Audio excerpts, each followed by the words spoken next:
Assalamualaikum warahmatullahi wabarakatuh. Saya Sarana dari PJKR 4A. Pada kesempatan kali ini saya ingin mencoba mempresentasikan tentang manajemen kinerja, manajemen motivasi dan penghargaan dalam organisasi olahraga. Yuk lanjut. Manajemen kinerja. Manajemen kinerja menurut riset Orsandi 2017 dalam Wibowo 2006, manajemen kinerja adalah manajemen tentang menciptakan hubungan dan memastikan komunikasi yang efektif. Jadi di sini manajemen yang saya baca tadi, di sini menciptakan hubungan dan memastikan komunikasi yang efektif.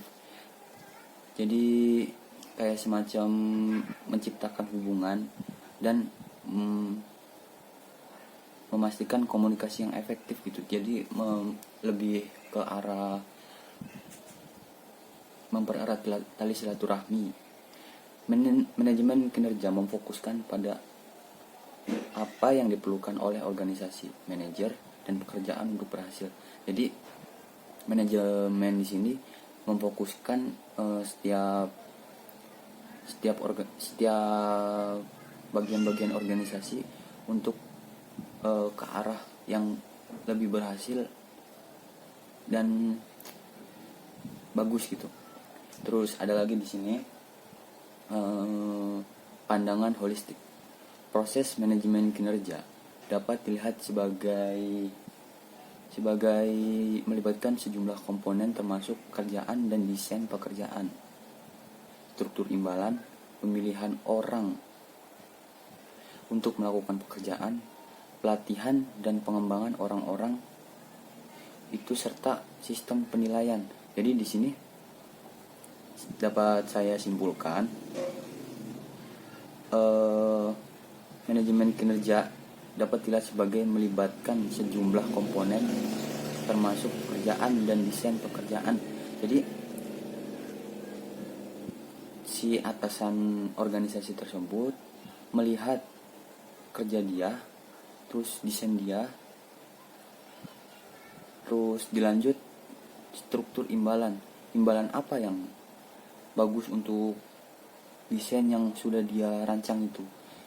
Terus selanjutnya kita berikan penilaian pada desain yang sudah dia rancang gitu, dan kebijakan untuk menghargai dan meningkatkan kinerja. Jadi di sini ada kayak kebijakan untuk menghargai dan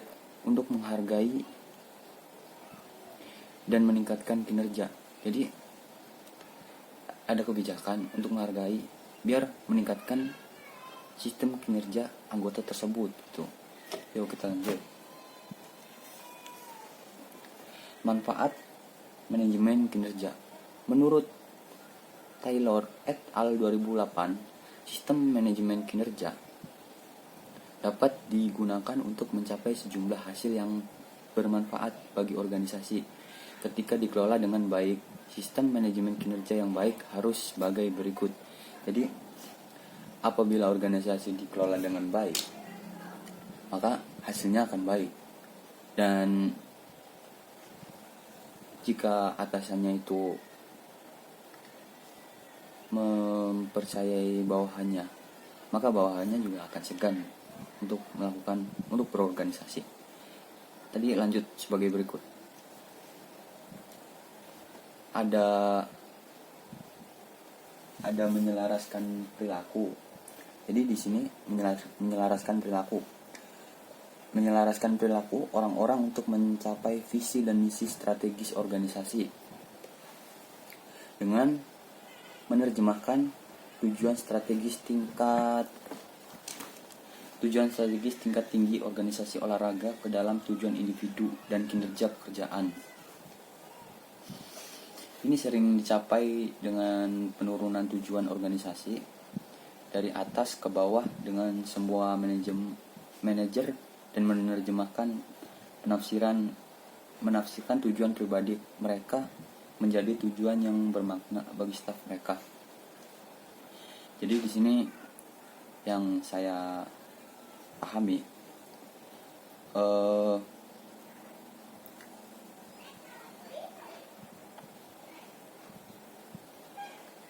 menyelaraskan perilaku orang-orang untuk mencapai visi dan misi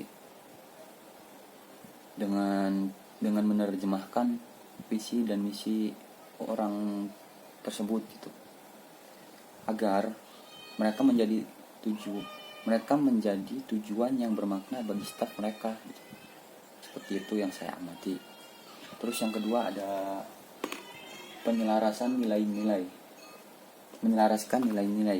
Jadi menyelaraskan nilai-nilai di sini, menyelaraskan nilai-nilai organisasi dan individu dengan menetapkan norma perilaku yang jelas untuk karyawan dan sukarelawan. Misalnya klub olahraga yang berbasis di komunitas lokal dapat mempromosikan nilai-nilai terkait dengan penghormatan terhadap semua anggota komunitas. Misalnya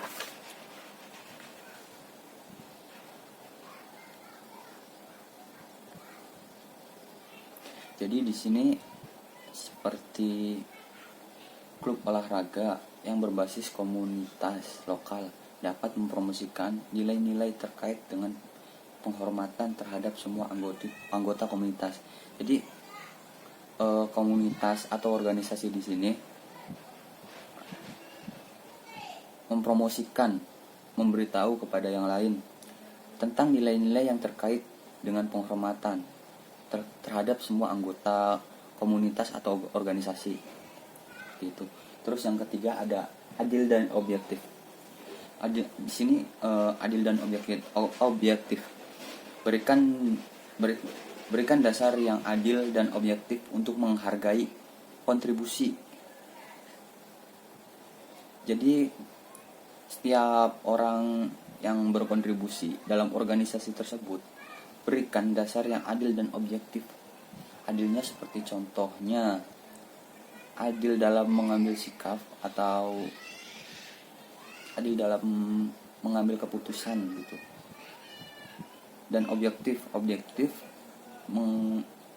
dalam mengenai sasaran yang kita adili tersebut. Terus yang keempat ada pengembangan karir. Dalam pengembangan karir di sini memberikan dasar untuk membahas pengembangan karir jangka panjang dari staf. Sistem manajer kerja kinerja juga menyebabkan kerangka kerja menyediakan kerangka kerja bagi karyawan berbakat untuk dikembangkan dengan mengidentifikasikan dan mempersiapkan individu untuk tanggung jawab yang lebih besar. Jadi di sini pengembangan karir, lebih tepatnya seperti mengembangkan bakat yang terpendam gitu, mengumpulkan orang-orang yang berbakat, terus menonjolkannya di organisasi tersebut gitu, seperti itu. Terus yang kelima ada memberikan informasi yang membantu untuk mengevaluasi efektivitas proses SDM seperti perekrutan, induksi, pelatihan, dan manajemen penghargaan. Sebagai contoh, dalam kaitannya dengan pelatihan dan pengembangan, data tinjauan kinerja dapat memunculkan fakta bahwa organisasi tidak menggunakan metode pelatihan yang efektif. Terus di sini yang saya amati adalah jadi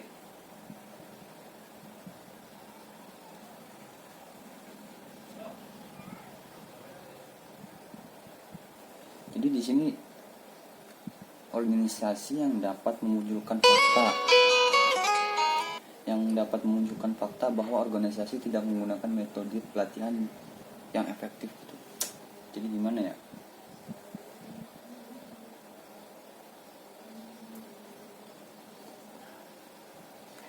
Di sini materi yang ini jadi mengevaluasi efektivitas program sumber daya manusia seperti Ya tadi yang sudah saya sebutkan, rekrutan, induksi, pelatihan, dan manajemen penghargaan, seperti itu.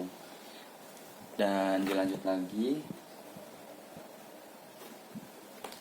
ada model manajemen kinerja, dan di sini ada 6 tahap. Yang pertama tadi ada yang tahap pertama, setuju dengan ukuran kinerja. Jadi di sini setuju dengan anggota staf tentang ukuran kinerja untuk setiap bidang akuntabilitas.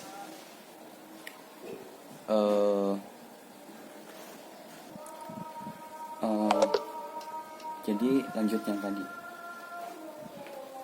Kita lihat di sini yang pertama ada tahap 1, setuju dengan ukuran kinerja. Jadi kita sebagai pimpinan atau ketua setuju dengan ukuran kinerja yang anggota punya. Terus tahap yang kedua,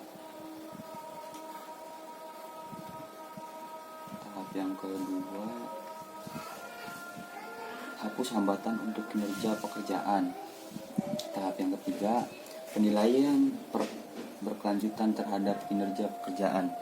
Jadi di tahap ketiga ini ada penilaian berkelanjutan.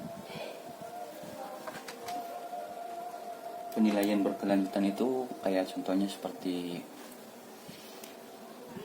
semisalnya kita melakukan hal yang bagus nih, terus berkelanjutan seperti ya seterusnya gitu, yaitu namanya penilaian berkelanjutan.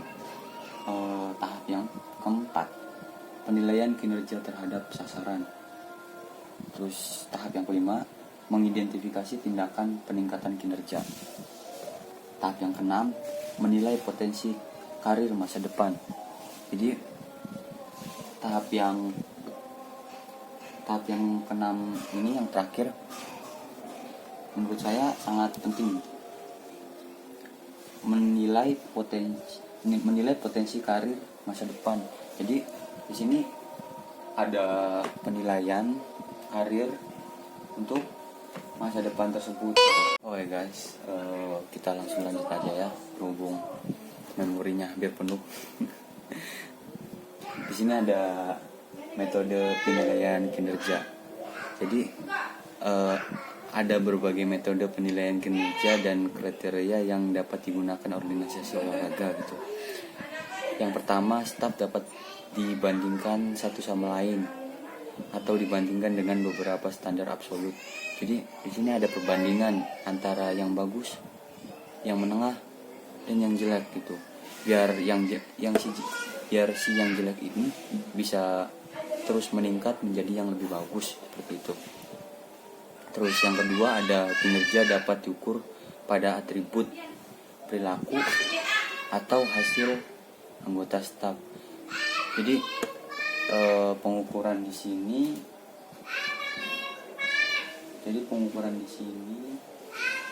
seperti mengukur pangkat atau jabatan yang si manajer tersebut miliki, seperti itu. Terus yang ketiga ada staf dapat diukur oleh manajer, diri mereka sendiri atau kelompok responden yang lebih luas gitu. Dapat diukur oleh manajer dari kesendiri atau kelompok responden yang lebih luas. Jadi yang ketiga di sini ada penilaian seperti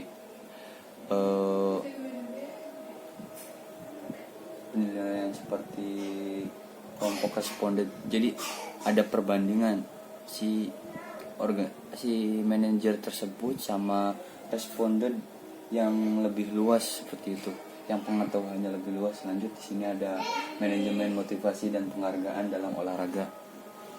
Jadi di sini ada teori motivasi. Teori motivasi adalah keadaan psikologi yang menggambarkan dorongan seseorang untuk terlibat dalam perilaku tertentu. Dorongan batin diyakini sangat penting untuk kinerja individu dalam suatu organisasi. Ini adalah motivasi yang dapat membedakan perilaku dua individu perilaku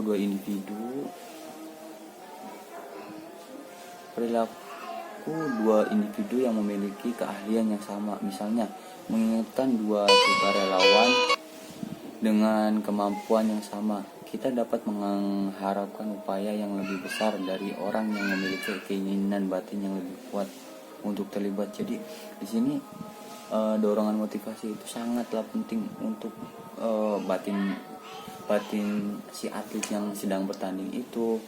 Jadi saya sendiri ya pernah merasakan gitu dorongan batin seperti ya kalau misalkan ada nih, misalkan ceweknya dan saya nih mau bertanding gitu, jadi ada dorongan batin dan motivasi tersendiri gitu. Pokoknya mah penyemangat lah. Yuk lanjut di sini. Teori proses membantu menjelaskan sebagaimana mereka memotivasi, yaitu proses kognitif yang dilalui individu yang menjelaskan bagaimana kebutuhan yang dirasakan dapat menghasilkan perilaku tertentu. Jadi di sini ada proses kognitif yang dilalui individu yang menjelaskan bagaimana kebutuhan yang dirasakan dapat menghasilkan perilaku tertentu. Jadi contohnya saya sendiri, misalnya saya disemangati, di support gitu sama orang-orang yang terspesial gitu, jadi menghasilkan perilaku tertentu. Misalnya bertanding saya lebih bagus gitu, terus ya rasa emosional saya di lapangan lebih terjaga seperti itu. Terus lanjut di sini ada hadiah. Hadiah adalah pengembalian yang diterima individu untuk melakukan pekerjaan suatu organisasi, termotivasi untuk melakukan upaya yang baik di sana. Jadi dengan mendapatkan hadiah dari ajang olahraga yang dia lombakan, jadi dia tuh termotivasi gitu untuk melakukan yang lebih baik, terus berproses menjadi yang lebih baik gitu. Seperti itu contohnya. Terus oke, sekian dari saya. Apabila banyak kekurangannya saya mohon maaf, dan saya akhiri, wabillahi taufiq wal hidayah. Assalamualaikum warahmatullahi wabarakatuh.